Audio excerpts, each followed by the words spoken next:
Hey guys, welcome back to my channel, being Louisa. So today's video is sponsored by Nurses.co.uk.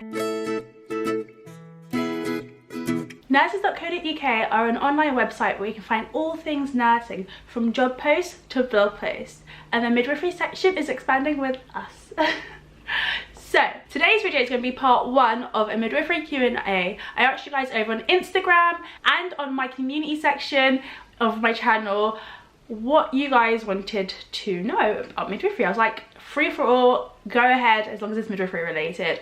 I had well into the 40s worth of questions, maybe even 50, but yeah, so which is crazy. I had like 30, I think I had like 30 something over on Instagram, and then I had like 16 or 14 over on YouTube, so quite a few to get through. So I am making this into two parts.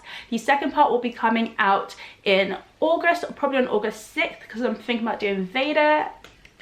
But yeah, so just watch out for that video, and if you're watching this after that time, I will link it up there for this part two. But yeah, so let's get on with it. This is a two-part question, but she literally did it in two different questions, which is why I was like, what? So this question is by Louisa, and it is, how do students support themselves on a midwifery degree? And also, as I can assume, getting a job is impossible with all placement hours. So yes, having a job is not, it's not impossible, it's pretty hard. It's pretty hard, yeah.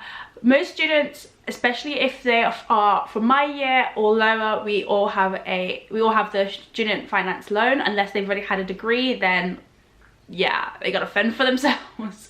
But if you haven't had a degree, it's your first degree, then you get a student loan to pay for the degree itself, and then also you can get a maintenance loan, which is your living allowance, which you can get. Because I come from a low income household, I get like max living allowance, so I'm pretty chill. I did have jobs, I do have jobs, I get jobs wherever I can, just so that I can like pay off those little things that I've got to pay off. But otherwise you can live really comfortably without having a job as a student midwife if you get a good loan. Some people do have jobs and they just manage to work their jobs and they do it. Other people like myself find it kind of stressful to have a proper job, so I only do jobs where it's flexible hours that I can work.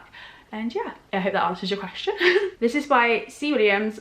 What reading should you do over the summer before starting first year? Try doing some reading. If you're not doing an access course and you're coming straight from A-levels, or however you're coming into it, or if you're coming straight from another degree, try doing some reading on basic anatomy and physiology, just to like get your bearings about. Like, it may sound like complete gibberish when you're reading it, but when you're in lectures, you'll be like, oh, I read that word the other day, or oh, I read that word like 3 weeks ago, and then you'll finally figure out like what it means. I know there's some topics where you can do your own research on it and you're still just like, what? And then someone else explains it, you're like, oh, okay, I get it.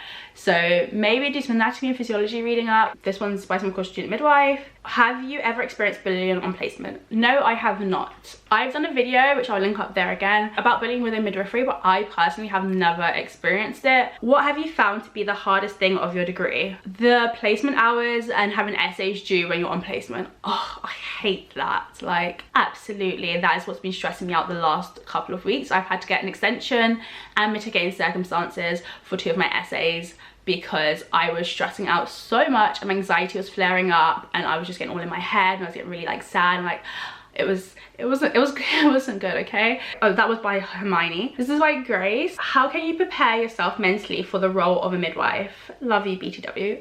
Thank you, love you too, thank you for the support. Oh, I don't know. I think you need to get a tough skin. I don't know how you would do that without life experience, really and truly. If you don't have a tough skin, if you don't take criticism well, and if you don't take certain things well, then it's not going to be a fun ride. Like, you know what I mean? Like, life itself isn't easy, isn't fun. Like, if you've had an easy life up until now, like, well done, like, you are lucky. But life is not like that, and so be prepared for midwifery not to be like that. That's how you should prepare yourself. Don't go there with this fantasy, because most likely it won't be like that, and it sucks when it's not like that. This is by Ayla. Oh, two by Ayla. Oh, 3 by Ayla. Hey Ayla. What are some of the best and worst / most challenging parts of midwifery? Ooh, I'm actually doing a video sort of similar to this, so stick around for my next video and I'll let you know about that. Or maybe it's a video before this. No, I'll put this one first. So stick around to my next video and I'll let you, that will be answered. Her next question was, I want to start midwifery but I'm worried about my confidence. Any tips? Fake it until you make it.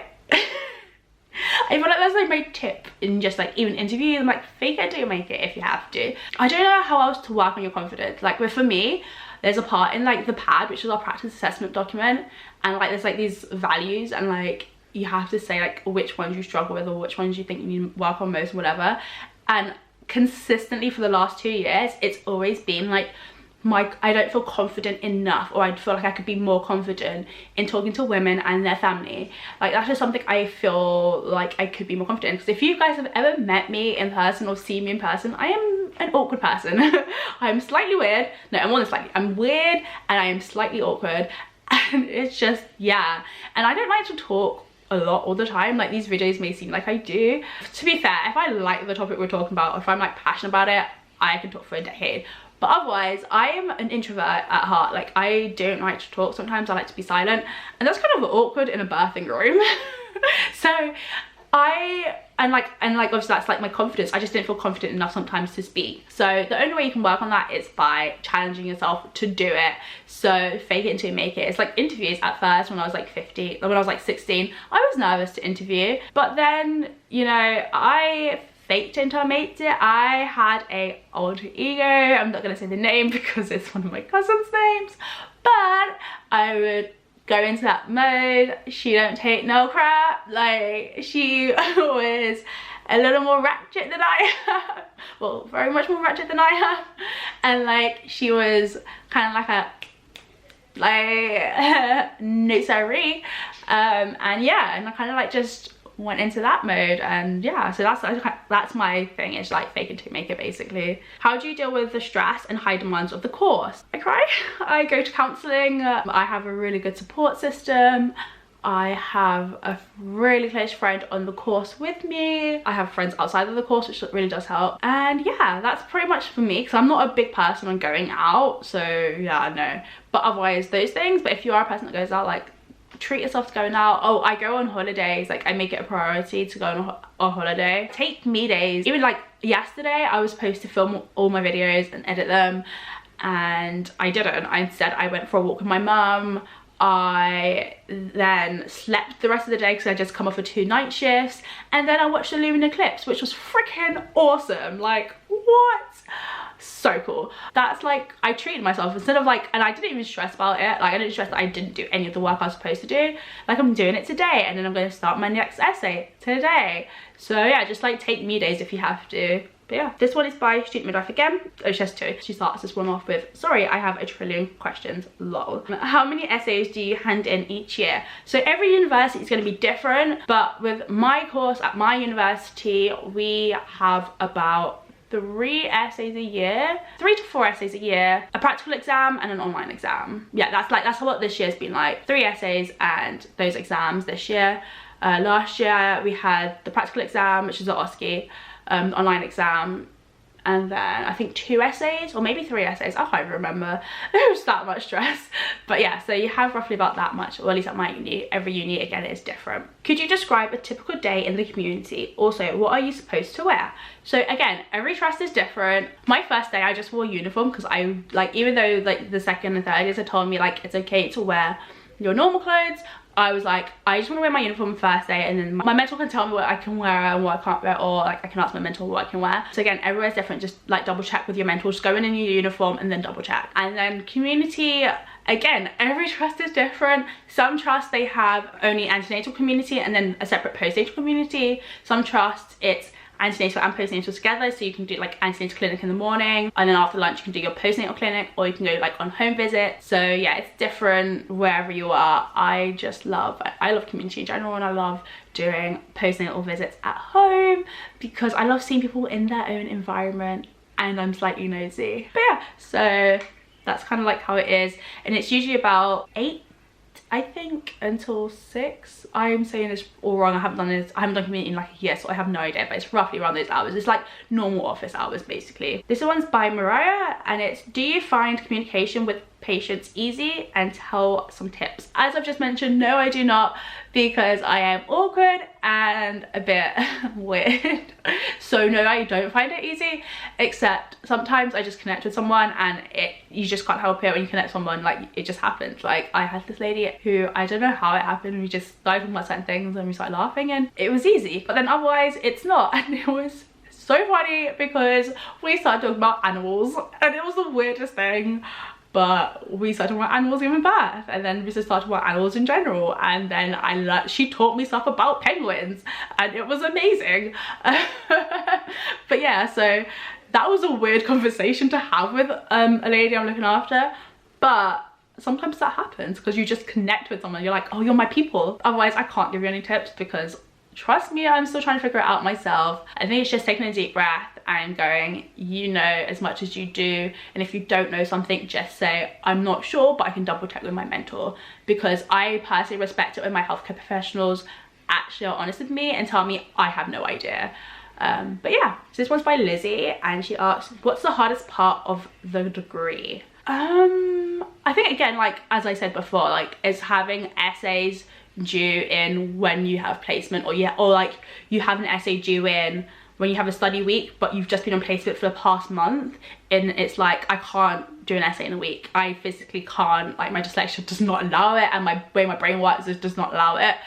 But then I find it really hard to be on placement and then do my essay. Like it's just, I'm so tired when I'm not on shift. So yeah. Next one's by Deborah. How do you address the common misconception that nurses and midwives are the same? I just say I'm a midwife. Like if someone says nurse, I say midwife.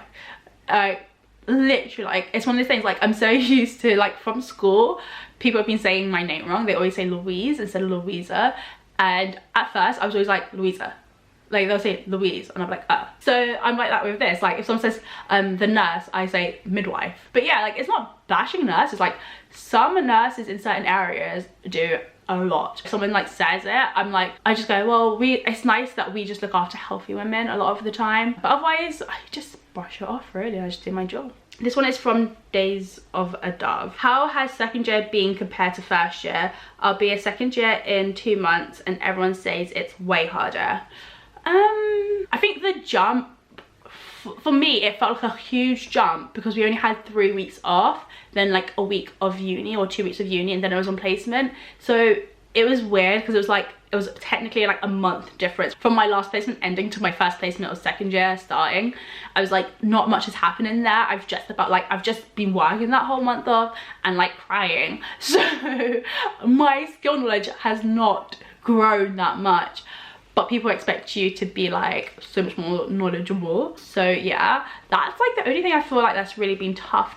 Obviously, like I took a month off because of my mental health, but that was like, I think if I didn't go through those personal things that I went through, I don't think I would have found it as hard as I have. But because I went through those personal things I went through and I took that month off, and then that put me behind on my placement schedule. And then I worked through Easter and I worked through, we just had 2 weeks study leave, but I worked through that as well. So I haven't had an actual break in a while, so that's been really hard. But otherwise, yeah, I personally haven't found it that bad. But you kind of just like re-acclimatize yourself and you just step up your knowledge learning. But yeah, and then you realize like you actually do know much more than you think you do.